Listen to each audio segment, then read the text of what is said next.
Ya, kenapa kita harus melayani? Cara kita memuliakan Tuhan adalah dengan kita melayani Tuhan sesuai karunia yang diberikan kepada kita. Ya, jadi banyak cara orang itu memuliakan Tuhan, Bapak Ibu, ya. Banyak cara kita bisa memuliakan Tuhan. Ya, ada orang yang ya dia memuliakan Tuhan lewat apa? Lewat ya seperti saya dipanggil Tuhan untuk menjadi pengkhotbah. Saya memuliakan Tuhan dengan ya saya berkhotbah. Tapi ada orang yang dipanggil Tuhan, memuliakan Tuhan, kita punya karunia yang berbeda-beda. Tadi ayat 10 berkata di sana, coba ditayangkan lagi ayat 10, di sana dikatakan, coba ditayangkan ayat yang ke-10, baca lagi 1, 2, 3.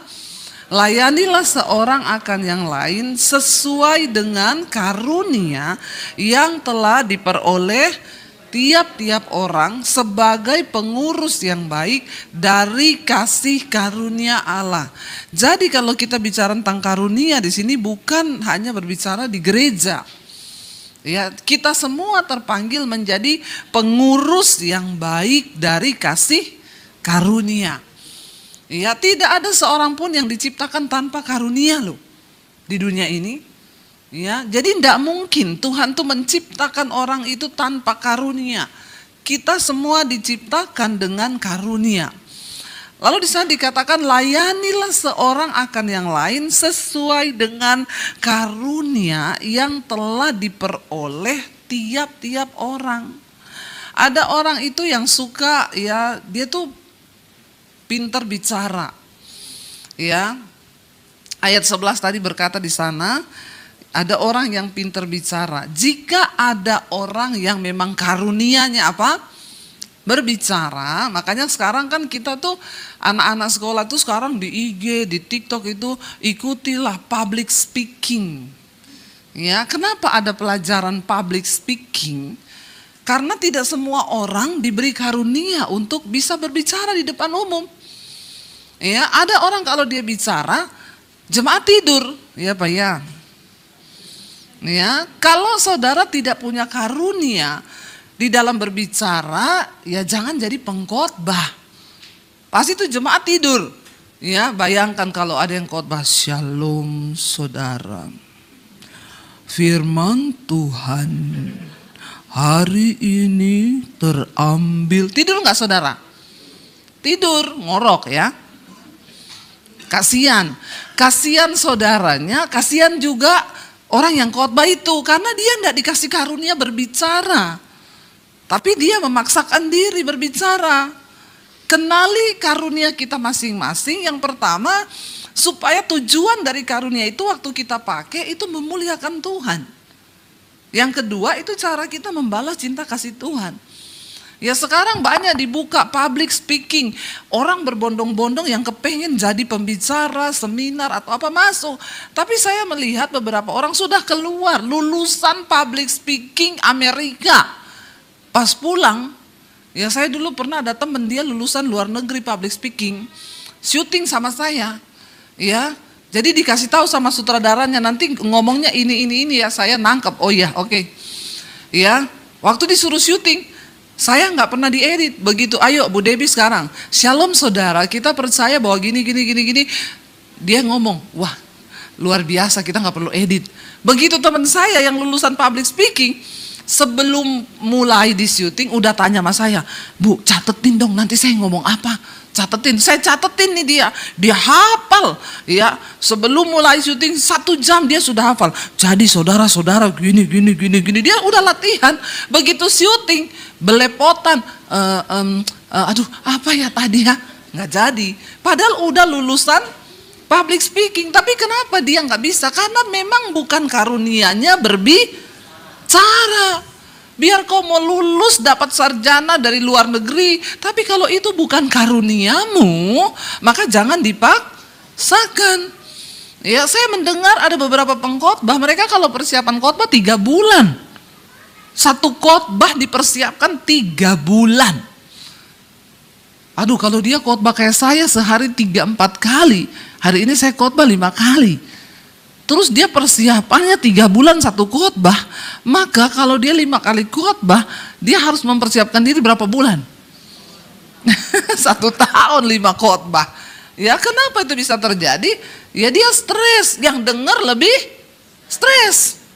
Kasihan kan dua-duanya, segala sesuatu yang tidak berjalan sesuai dengan karunia itu kacau. Kenapa Tuhan menciptakan manusia dengan karunia? Supaya kalau engkau berfungsi sesuai karuniamu tuh enak. Amin. Ya jangan memaksa ya. Kalau ada teman saya bilang, saya tuh Bu kalau khotbah 3 bulan saya persiapan. Istri gak boleh masuk kamar, anak gak boleh ganggu 3 bulan. Saya bilang, Pak kamu salah panggilan. Kasihan istrimu, kasihan anakmu. Kau persiapan, marah-marah 3 bulan. Ya apakah Tuhan itu melakukan seperti itu? Enggak loh Pak. Dan saya yakin kalau kau khotbah, jemaat pusing. Jadi lebih baik jangan jadi pengkhotbah kalau kau 1 kali khotbah 3 bulan persiapannya. Tuhan beri kita karunia yang berbeda. Suami saya saudara, dia tuh kalau nasihatin orang, itu orang bisa masuk loh. Dan itu bisa lama ngobrol. Tapi suami saya suruh khotbah begini. Dia bilang gak ada yang lain say. Aku kalau suruh main piano, kamu mau nyanyi lagu apa aja hari itu, saya baru belajar langsung bisa. Tapi khotbah dia enggak bisa. Jadi biar dipaksakan seperti apapun, ya gimana ya. Dulu pernah dia di jadwal khotbah, saya datang sama anak-anak dukung dia. Ya selesai dia tanya sama anak-anak saya, gimana tadi khotbah papi? Anak saya bilang, aku kebelet denger papi khotbah. Terus dia tanya, kenapa kamu kebelet? Ya nahan takut, kok aku yang jadi gemeteran papi yang khotbah, karena kayak aku yang mikir gini, abis ini papi ngomong apa ya? Abis ini papi ngomong apa ya? Kan kasihan saudara, kalau sampai yang dengar juga ikut mikir toh. Jadi dikatakan di situ, nah ketika kita tahu kita punya karunia berbicara, misalnya tadi dikatakan di sana apa ayat yang ke-11, jika seseorang memiliki karunia untuk berbicara, maka hendaklah dia menjadi seseorang yang berbicara untuk menyampaikan firman Tuhan. Ya. Di sana dikatakan supaya Tuhan itu dimuliakan. Kita baca lagi yuk ya di dalam 1 Korintus pasal yang ke-12 ya. Kita lihat mulai ayat yang pertama. 1 Korintus pasal yang ke-12 mulai ayat yang pertama. Kita baca bersama 1, 2, 3. Sekarang tentang karunia-karunia roh. Aku mau saudara-saudara supaya kamu mengetahui kebenarannya. Ayat yang berikutnya. Kamu tahu bahwa pada waktu kamu masih belum mengenal Allah, kamu tanpa berpikir ditarik kepada berhala-berhala yang bisu. Ayat yang berikutnya, karena itu aku mau meyakinkan kamu bahwa tidak ada seorang pun yang berkata-kata oleh Roh Allah dapat berkata terkutuklah Yesus, dan tidak ada seorang pun yang dapat mengaku Yesus adalah Tuhan selain oleh Roh Kudus. Syarat pertama untuk kita melayani Tuhan, tentunya kita harus dipenuhi Roh Kudus ya. Orang yang dipenuhi Roh Kudus itu dia menyebut Yesus adalah Tuhan. Jadi kalau ada yang bilang Yesus bukan Tuhan, itu sesat. Ya, Yesus adalah Tuhan, Yesus adalah juru selamat. Lalu dikatakan di sana ayat yang berikutnya, coba kita lihat firman-Nya biar terus ada di sana ya. Ayat yang berikutnya, baca di sana 1, 2, 3. Ada rupa-rupa karunia, tetapi satu roh. Ayat 5. Dan ada rupa-rupa pelayanan, tetapi satu Tuhan. Ingat, kita semua punya banyak karunia, kita semua punya banyak pelayanan, tapi Tuhannya satu. Dari roh yang sama, yaitu Roh Kudus. Ayat yang berikutnya dikatakan, dan ada berbagai-bagai perbuatan ajaib, tetapi Allah adalah satu yang mengerjakan semuanya dalam semua orang. Tadi ketika Rasul Paulus memulai ayat itu, dia bilang, aku ingin ya meyakinkan kamu tentang karunia roh. Dan dia berkata, dulu ketika engkau belum mengenal kebenaran, engkau ditarik kepada berhala-berhala. Saudara, waktu orang itu belum mengenal kebenaran, dia buta. Saya dulu ketika belum mengenal Yesus, saya itu tidak tahu kalau ternyata saya itu diciptakan Tuhan dengan banyak karunia di dalam diri saya. Tapi karena saya belum mengenal kebenaran, ya saya pakai karunia saya itu untuk sesuatu yang tidak memuliakan Tuhan.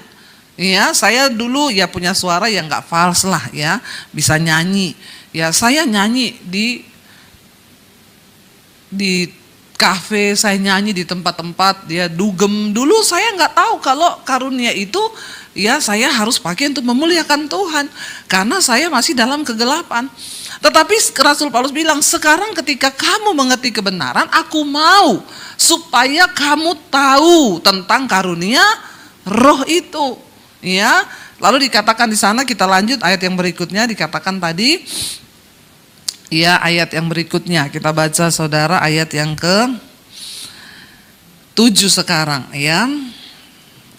Ayat yang ke-7, tetapi kepada tiap-tiap orang dikaruniakan apa?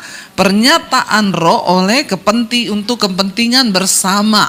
Ya, lalu yang berikutnya di sana dikatakan firman Tuhan, sebab kepada yang seorang roh memberikan karunia untuk berkata-kata dengan hikmat, dan kepada yang lain roh yang sama memberikan karunia berkata-kata dengan pengetahuan. Ayat yang berikutnya, kepada yang seorang roh yang sama memberikan iman, dan kepada yang lain ia memberikan karunia untuk menyembuhkan. Ya, yang berikutnya di sana dikatakan kepada yang, ya kita lihat dia ini ayatnya terpotong ya. Kepada yang seorang, ayat yang ke-10, kepada yang ayat yang ke-10 ya, kepada yang seorang roh memberikan kuasa untuk mengadakan mujizat, dan kepada yang lain ia memberikan karunia untuk bernubuat, dan kepada yang lain lagi ia memberikan karunia untuk membedakan bermacam-macam roh. Kepada yang seorang ia memberikan karunia untuk berkata-kata dalam bahasa roh, dan kepada yang lain ia memberikan karunia untuk menafsirkan bahasa roh itu. Tetapi ayat 11, semuanya ini dikerjakan oleh apa? Roh yang satu dan yang sama, yang memberikan karunia kepada tiap-tiap orang secara kursus seperti yang dikehendakinya, dikehendaki oleh Tuhan. Kita ini punya banyak karunia yang berbeda-beda, tapi ingat tujuannya karunia itu untuk memuliakan Tuhan. Banyak orang menggunakan karunia itu salah untuk memuliakan diri. Apalagi yang punya karunia bernubuat, membedakan macam-macam roh.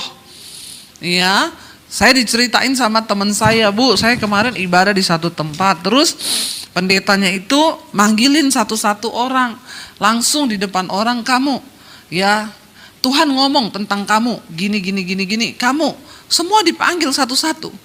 Ya, saya bilang yang begitu itu harus diuji. Ya, harus diuji. Apalagi sudah dalam setiap ibadah, Tuhan ngomong. Jadi kadang orang itu kepengen dia kayak terlihat sakti begitu. Saya bilang, Ibu diuji loh. Ya, karena sekarang banyak penyesatan.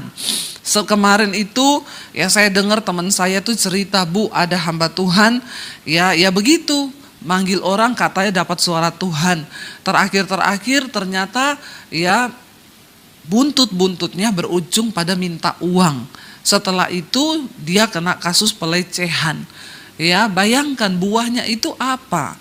Jadi hati-hati Bapak Ibu ya. Saya suka dengar ada jemaat yang ngomong, ya Bu, saya tuh kemarin dinubuatin sama pendeta itu, katanya gini. Ya, ada juga pendeta ya, karena dia sering bawa orang ke Israel, tiap ketemu orang didoakan, Tuhan berkata, Ibu harus ikut saya ke Israel. Ini sih marketing ya, tapi bawa-bawa nama Tuhan. Ya, hati-hati ya. Setiap ketemu orang, ya Tuhan berkata, apalagi kalau dia lihat kalau orang kaya itu suka banget dinubuatin. Ya, dia tahu nih kalau wah ini orang kaya kayaknya ya, lihat tasnya apa, dipanggil dinubuatin. Tuhan bicara buat ibu. Ya, jadi hati-hati Bapak Ibu juga, janganlah terlalu mencari-cari yang begitu-begitu ya, yang kelihatannya waduh ya mistis-mistis. Di dalam dunia rohani sekarang banyak yang masuk dengan mistis-mistis, yang mau ya membawa-bawa nama Tuhan, ya buntut-buntutnya Tuhan bernubuat, Ibu harus kasih saya uang. Ada kemarin begitu, orang-orang kaya dikirimin ya nubuatan, katanya Tuhan ngomong ya, ini ada nubuatan, Ibu harus bantu pelayanan saya, Ibu harus kasih saya sekian ratus juta. Kalau ada yang ngomong gitu bilang aja pret. Ya, bawa-bawa nama Tuhan, ngomong-ngomong duit, itu namanya mata duitan. Tapi heran banyak orang Kristen yang terjebak. Kenapa? Pengennya dapat suara Tuhan lewat hamba Tuhan. Saya selalu berkata, jangan cari pendeta. Anda tersesat kalau kebanyakan cari-cari yang seperti itu, akhirnya minta nubuatannya aneh-aneh, cari Tuhan sendiri. Amin. Ya, nggak usah nubuatan, yang paling luar biasa itu firman Tuhan. Nggak usah cari-cari orang. Akhirnya nih sudah banyak kasus hamba-hamba Tuhan yang seperti itu.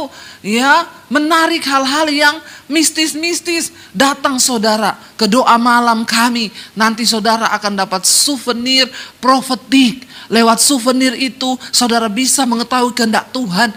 Ngapain saudara? Maaf ya.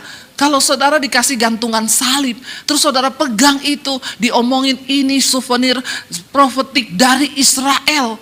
Ya gampang banget ya jualan sekarang ini ya. Ntar saya ke Israel, saya bawa aja salib-salib dari Israel. Ya saya bawa minyak-minyak, saya bilang ini asli ya dari Israel. Kalau kau beli ini, kau pasti diberkati Tuhan. Pret. Hati-hati Bapak Ibu, tidak ada yang bisa menukar kebenaran yang hakiki dengan hal-hal yang seperti itu.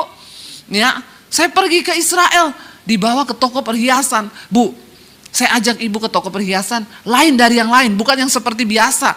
Yang biasa kita sudah pergi datang. Ini ada Bu. Saya dibawa, masuk gang, datang ke sebuah toko.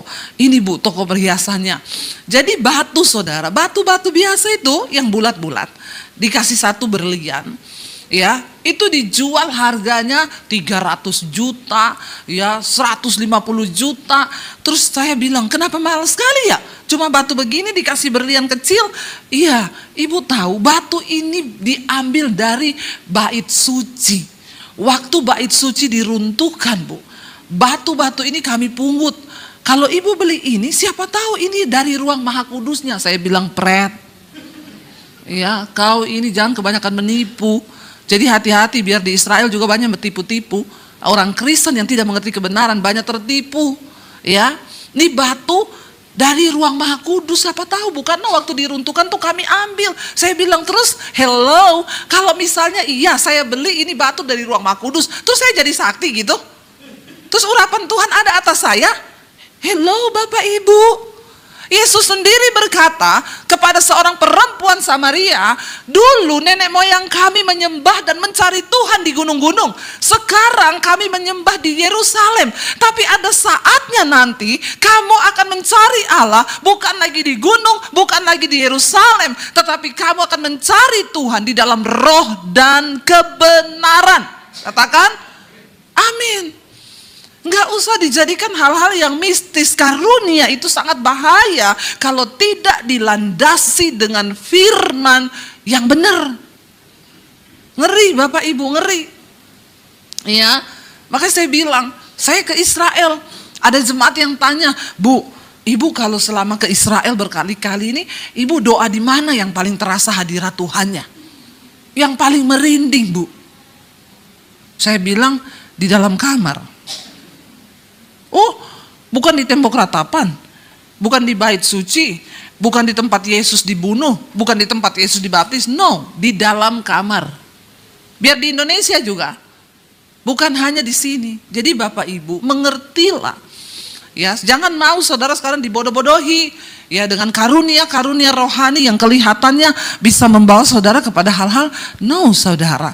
Baca firman, mengerti firman. Rasul Paulus bilang, dulu sebelum engkau mengenal kebenaran, engkau ditarik kepada roh-roh dunia yang miskin, tetapi berbau mistis.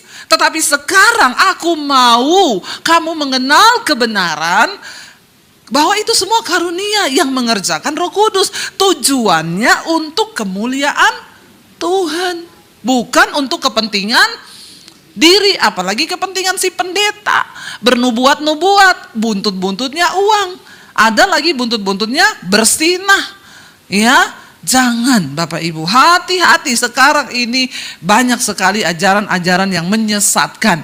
Ada beberapa juga saya lihat di TV, di TikTok, di IG, orang-orang yang berkata begini. Dia syuting, lalu dia bilang, Bapak Ibu, saya melihat Anda sekarang lagi galau. Ya, kalau Anda ingin merasakan energi positif supaya Anda tidak galau. Ya, tetap lihat video saya ini. Pejamkan matamu. Saya komen, gimana lihat pejamkan mata ya?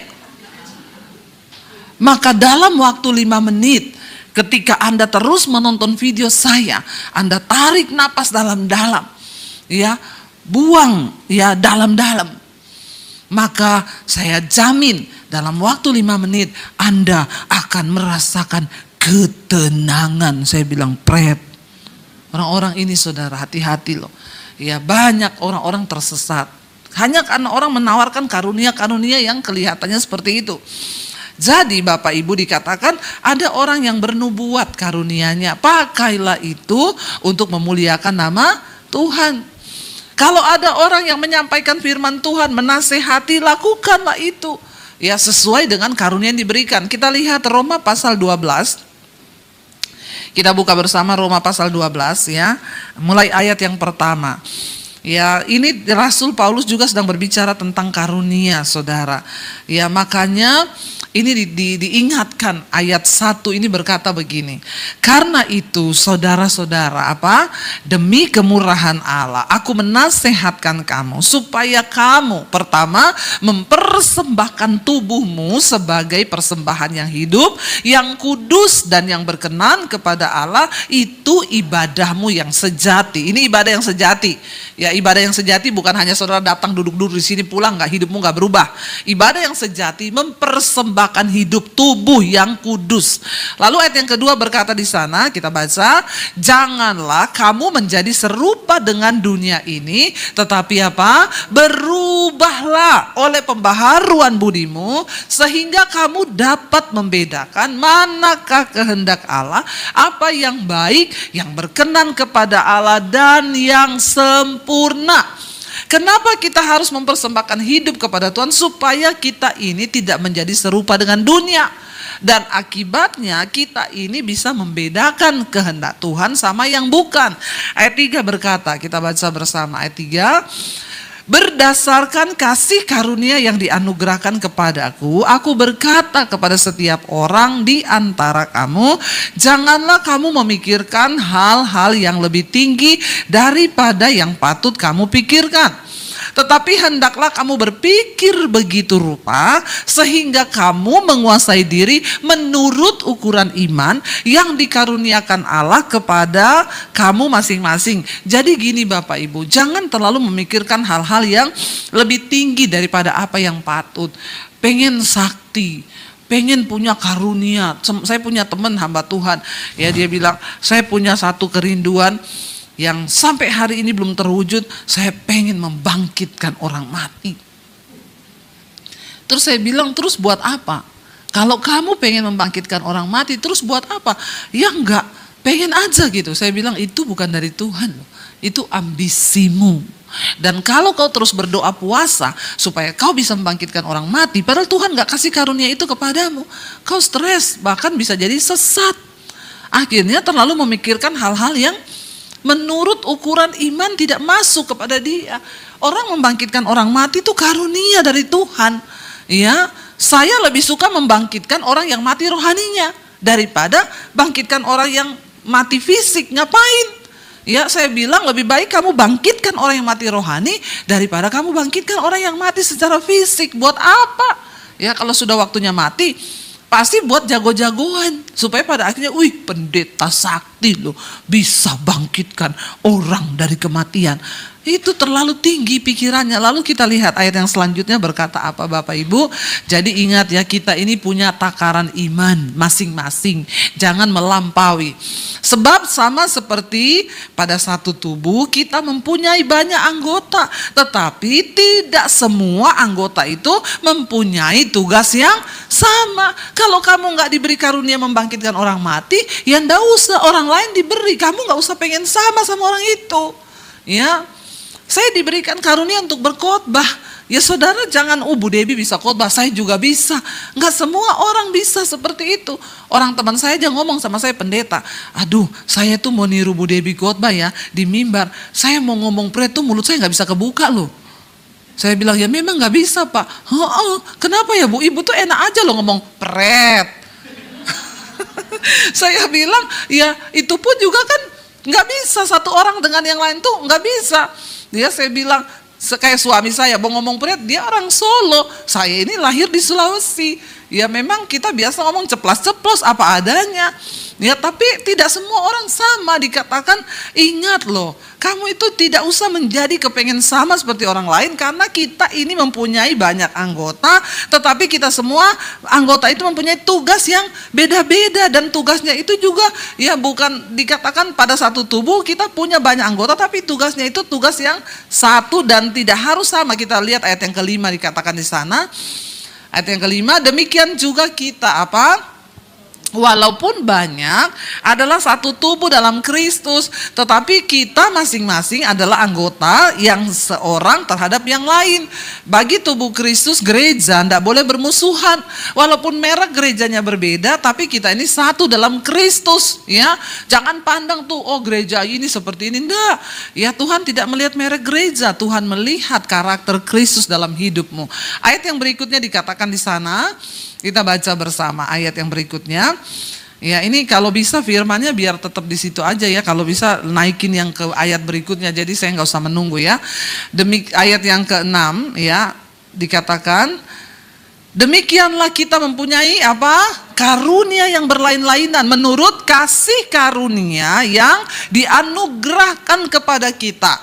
Jika karunia itu untuk bernubuat, baiklah kita melakukannya sesuai dengan iman kita. Ayat yang berikutnya 7, jika karunia untuk melayani, baiklah kita melayani. Jika karunia untuk mengajar, baiklah kita juga mengajar. Ayat yang ke-8, jika karunia untuk menasehati, baiklah kita menasehati. Siapa yang membagi-bagikan sesuatu, hendaklah ia melakukannya dengan hati yang ikhlas. Siapa yang memberi pimpinan, hendaklah ia melakukannya dengan rajin. Siapa yang menunjukkan kemurahan, hendaklah ia melakukannya dengan sukacita.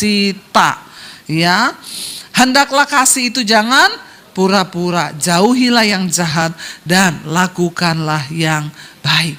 Bapak Ibu, dikatakan karunia itu beda-beda. Ada orang yang dikasih karunia melayani. Saya ini saudara, ya kadang ada keluarga datang, ya suami saya keluarganya datang dari Solo. Dulu pernah 20 orang. Saya tuh di dapur masak sehari-harian. Ya, suami saya bilang, "Say, kamu tuh enggak capek toh.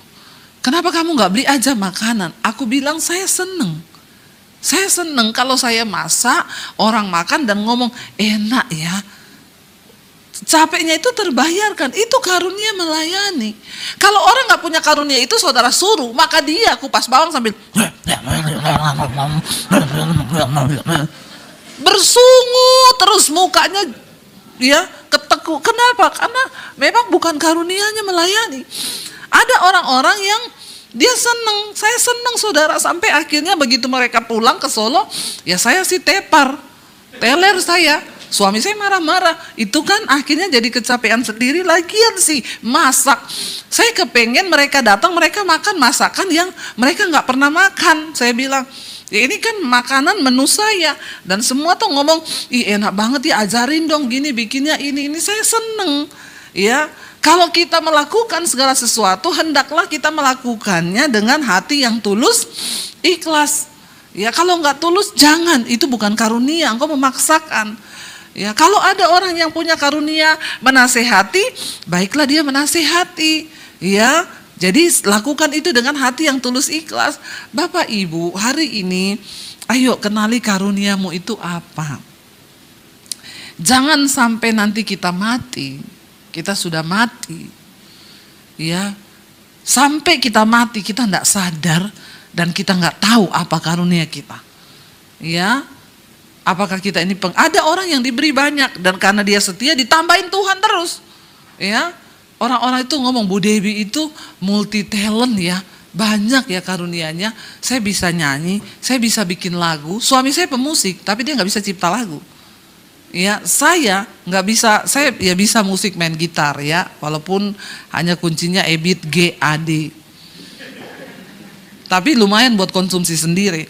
Dan saya kalau bikin lagu nggak pakai ore-orean, nyanyi nadanya ini apa, saya langsung nyanyi. Ya, saya bikin lagu, mujizatmu masih terjadi tiap hari, selalu terjadi. Mujizatmu masih terjadi setiap hari, selalu terjadi. Itu saya cuma nyanyikan aja langsung jadi. Ya, suami saya yang denger, kok bisa sih ya, aku loh, pemain musik loh. Dia sudah ngincring-incring nada, ding dang dang dang dang, enggak jadi lagu. Itu karunia Bapak Ibu, ya. Lalu saya dikasih karunia Tuhan penulis, saya pernah jadi pemimpin redaksi.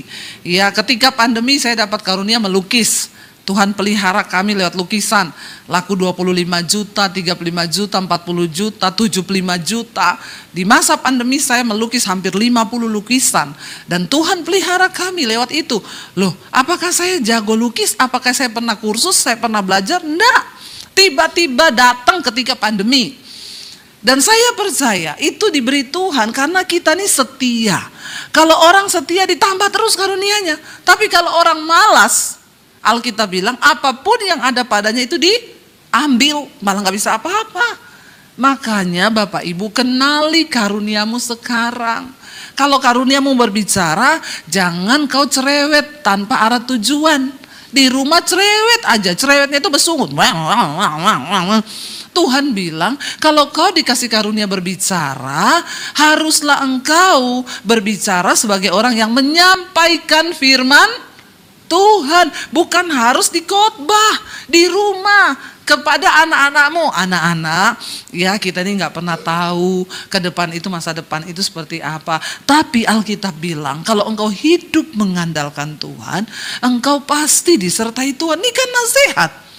Tapi memang makanya Rasul Paulus bilang orang baru bisa mengembangkan karunia kalau yang di ayat 1 tadi itu terjadi. Persembahkanlah tubuhmu sebagai persembahan yang hidup, yang berkenan kepada Allah. Itu adalah ibadahmu yang sejati. Sehebat apapun karunia yang ada pada dirimu, kalau engkau tidak bertobat, kalau engkau tidak menyerahkan hidupmu pada Tuhan, maka karunia itu menjadi sia-sia. Kita lihat banyak orang punya karunia, tapi disalahgunakan, dipakai untuk hal-hal yang tidak benar. Makanya kuncinya kita bisa mengembangkan karunia, yang pertama bertobat. Waktu kita bertobat, menyerahkan hidup kepada Tuhan, barulah karunia itu bisa menjadi buah-buah yang memuliakan nama Tuhan. Dan hidup kita menjadi berguna. Saudara, jangan sampai kita mati, kita tidak berguna. Gajah mati meninggalkan apa? Harimau mati meninggalkan? Kita mati tinggalin apa? Utang. Bertobat. Biarlah kita mati meninggalkan kenangan karena kita sudah mengembangkan karunia kita. Sehingga orang ingat, oh yang itu ya, aduh dia selama hidup melayani terus loh. Saya tuh kalau ketemu dia, ya ada orang tuh dikasih karunia memberi, suka memberi. Ya, ada orang walaupun dia kaya raya pelit dia. Ya, tidak dikembang-kembangkan karunianya, tambah pelit lagi. Ya, jangan sampai kita mati meninggalkan nama yang busuk. Sampai orang bilang, akhirnya mati juga dia. Kenapa enggak dari dulu ya matinya? Jangan Bapak Ibu. Biarlah kalau kita mati, ya, saya bilang sama anak-anak saya, Dek, kalau mami mati, mami bersyukur. Bahkan khotbah-khotbah mami di YouTube masih bisa memberkati orang yang hidup. Mereka masih bisa mendengarkan. Kalian masih bisa dengar nasihat-nasihat mami lewat firman Tuhan. Biarlah hidupmu itu menjadi berarti. Makanya anak saya kemarin kerja di Starbucks. Mami jangan marah sama saya ya. Kenapa? Aku daftar jadi pelayan di Starbucks. Jadi pegawai. Saya bilang, yakin kamu cuci piring loh nak. Nyapu loh, ngepel. Nggak apa-apa. Aku mau kok. Ya silakan kalau kamu mau. Iya, daripada waktu kuliahku itu aku kalau nggak kuliah, ngafe, bikin habis duit, mending aku kalau nggak kuliah aku kerja. Karena jadwalnya bisa diatur sesuai jadwal kuliah, ya silakan. Ya, lalu saya datang ke tempatnya dia bekerja, saudara. Ya kasihan, pas saya datang dia lagi bersihin meja, ambil sampah, ya ngangkati bekas piring, dia cuci piring, dia nyapu, dia ngepel. Hati saya itu nangis. Ya, jam 1 malam saya mau tidur, saya bilang sama suami saya WA dia, "Dek, kamu lagi ngapain?" Jam 1 malam, masih closing mam. Dia foto ada piring kotor, masih setumpuk yang harus dia cuci.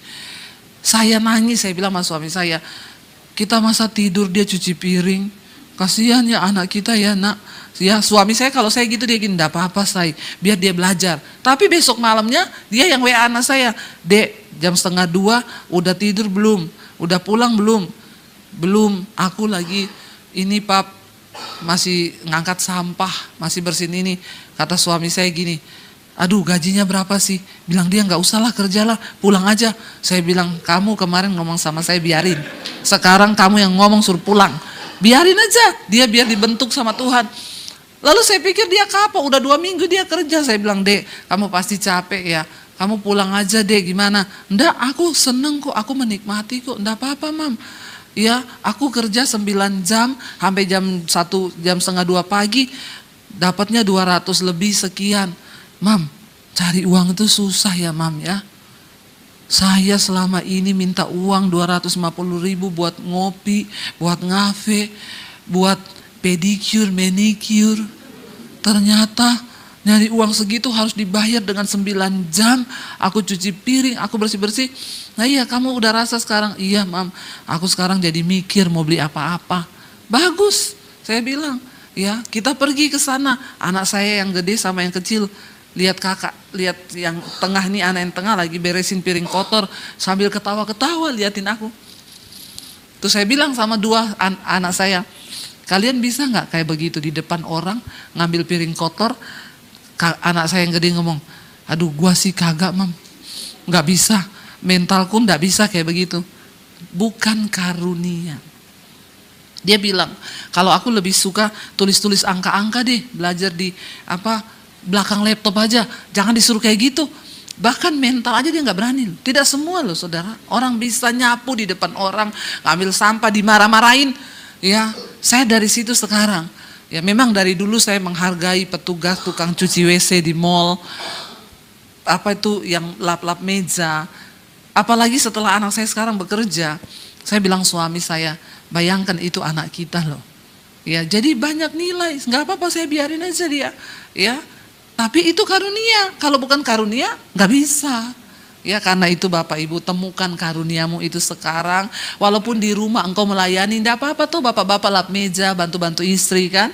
Ya, beresin tempat tidur, itu bukan bencong, bukan. Itu karuniamu, nggak apa-apa, pakai itu, yang penting hidupmu memuliakan nama Tuhan. Mari kita bangkit berdiri, kita berdoa.